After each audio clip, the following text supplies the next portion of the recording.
सबसे सुंदर लड़की। विष्णु प्रभाकर। समुद्र के किनारे एक गांव था। उसमें एक कलाकार रहता था।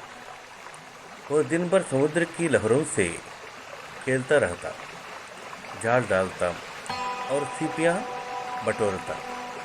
रंग बिरंगी कौड़ियाँ, नाना रूप के सुंदर सुंदर शंख, चित्र विचित्र पत्थर, ना जाने क्या क्या समुद्र जाल में भर देता।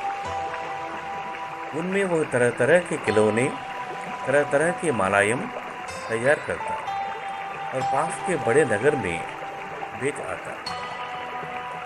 उसका एक बेटा था, नाम था उसका हर्ष। उम्र अभी 11 की भी नहीं थी, पर समुद्र की लहरों में ऐसा घुस जाता जैसे तालाब में बतख। एक बार ऐसा हुआ कि कलाकार के एक रिश्तेदार का मित्र कुछ दिन के लिए वहाँ छुट्टी मनाने आया। उसके साथ उसकी बेटी मंजरी भी थी। होगी कोई 9-10 वर्ष, पर थी बहुत सुंदर, बिल्कुल गुड़िया जैसी। हर्ष बड़े गर्व के साथ उसका हाथ पकड़कर उसे लहरों के पास ले जाता। एक दिन मंजरी ने चिल्लाकर कहा, तुम्हें डर नहीं लगता? हर्ष ने जवाब दिया, डर क्यों लगेगा?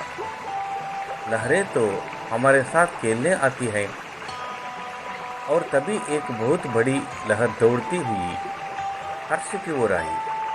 जैसे उसे निगल जाएगी, मंजरी चीख उठी, पर हर्ष तो उछलकर लहर पर सवार हो गया और किनारे पर आ गया। मंजरी डरती थी, पर मन ही मन वो भी चाहती थी कि वो भी समुद्र की लहरों पर तैर सके। उसे यह तब और भी जरूरी लगता था जब वो वहाँ की दूसरी लड़कियों को ऐसा करते देखती, विशेषकर कनक को, जो हर्ष के हाथ में हाथ डालकर तूफानी लहरों पर दूर निकल जाती। वो बेचारे थी बड़ी गरीब। पिता एक दिन नाव लेकर गए तो लौटे ही नहीं। माँ मछलियाँ पकड़कर किसी तरह 2 बच्चों को पालती थी। कनक छोटे छोटे शंखों की मालाएं बनाकर बेचती थी। मंजरी को वो लड़की जरा भी नहीं भाती। हर्षा के साथ उसकी दोस्ती तो उसे कतई पसंद नहीं करती थी। एक दिन हर्ष ने देखा कि कई दिनों से उसके पिता एक सुंदर सा खिलौना बनाने में लगे हैं। वो एक पक्षी था जो रंग बिरंगी सीपियों से बना था। वो देर तक देखता रहा, फिर पूछा, बाबा, यह किसके लिए बनाया है? कलाकार ने उत्तर दिया, यह सबसे सुंदर लड़की के लिए है। मंजरी सुंदर है ना? 2 दिन बाद उसका जन्मदिन है। उस दिन तुम इस पक्षी को उसे भेंट में देना। हर्ष की खुशी का पार नहीं था। बोला, हाँ हाँ बाबा, मैं पक्षी मंजरी को दूंगा। और वह दौड़कर मंजरी के पास गया, उसे समुद्र किनारे ले गया और बातें करने लगा। फिर बोला, 2 दिन बाद तुम्हारा जन्मदिन है। हाँ, और तुम्हें किसने बताया? बाबा ने। हाँ, उस दिन तुम क्या करोगी?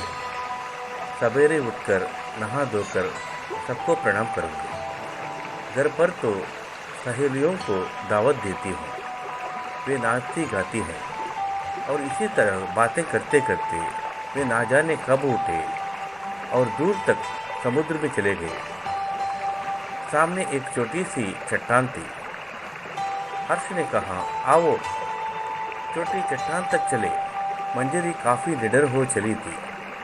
बोली, चलो। तभी हर्ष ने देखा कनक बड़ी चट्टान पर बैठी है। कनक ने चिल्लाकर कहा, हर्ष, यहाँ आ जा। हर्ष ने जवाब दिया, मंजरी वहाँ नहीं आ सकती, तुम ही इधर आ जाओ। अब मंजरी ने भी कनक को देखा। उसे ईर्ष्या हुई। वो वहाँ क्यों नहीं जा सकती? वो क्या उससे कमज़ोर है? वो यह सोच ही रही थी कि उसे एक बहुत सुंदर शंख दिखाई दिया। मंजरी अनजाने ही उस ओर बढ़ी।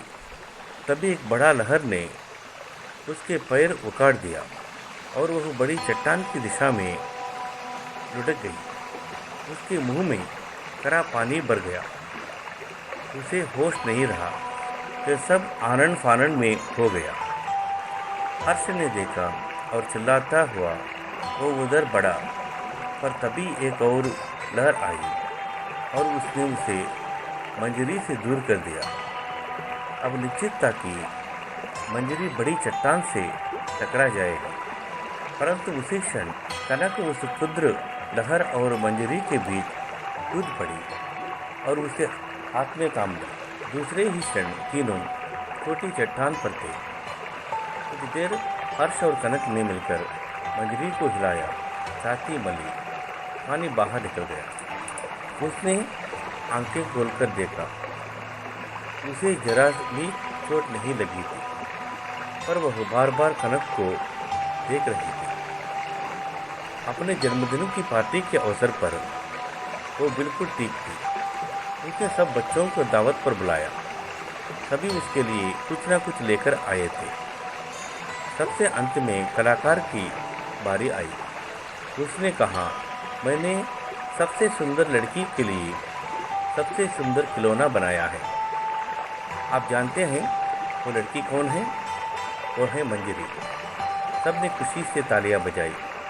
हर्ष अपनी जगह से उठा और बड़े प्यार से वो सुंदर खिलौना उसने मंजरी के हाथ में थमा दिया। मंजरी बार बार उस खिलौनों को देखती और खुश होती।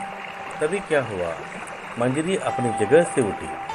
उसके हाथ में वही सुंदर पक्षी था। वो धीरे धीरे वहाँ आई जहाँ कनक बैठी थी। उसने बड़े स्नेह भरे स्वर में उससे कहा, यह पक्षी तुम्हारा है। सबसे सुंदर लड़की तुम ही हो। और एक क्षण तक सभी अचरज से दोनों को देखते रहे।